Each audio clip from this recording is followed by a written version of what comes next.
নমস্কার বন্ধুরা, আজ আমার আলোচনার বিষয় হবে আবেগ এবং মেজাজ পরস্পরের পরিপূরক কি নয়। Emotion and mood. আবেগ হলো অনুভূতির এক বিশেষ রূপ। যখন আমরা কোনো মানুষের উপর রেগে যাই, আপন বা প্রিয় মানুষের উপরে যখন আমরা রেগে যাই, তখন আমাদের মধ্যে ক্রোধ নামক একটি আবেগের আবির্ভাব ঘটে, খুব সহজভাবেই যা আমরা উপলব্ধি করতে পারি। আবেগ শুধু যে দুঃখ কষ্ট থেকে তৈরি হয় বা আসে তা কিন্তু মোটেও নয়।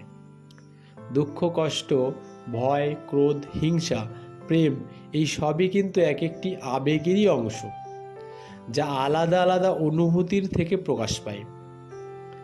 কিন্তু যখন এমন হয় আমাদের মধ্যে একটি ক্রোধের অবস্থার ভাব রয়েছে, যদিও আমি আসলে ক্রুদ্ধ হইনি বা রেগে যাইনি, কিন্তু রেগে যাওয়ার অবস্থানটি আমার মধ্যে বিরাজ করছে বা আমার মধ্যে রয়েছে, মনের এই জাতীয় অবস্থাকেই কিন্তু আমরা মেজাজ বা মুড বলে থাকি।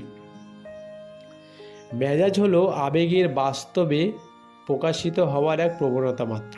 অর্থাৎ মেজাজ নিজে বাস্তবে প্রকাশিত হতে পারে না, আবেগের সাহায্য নিয়েই নিজেকে প্রকাশিত করে।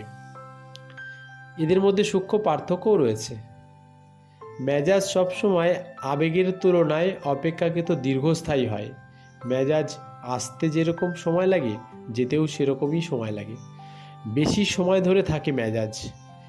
কিন্তু অপরদিকে আবেগ আসেও দ্রুত, যায়ও দ্রুত। মেজাজের কোনো নির্দিষ্ট বস্তু চিহ্নিত থাকে না।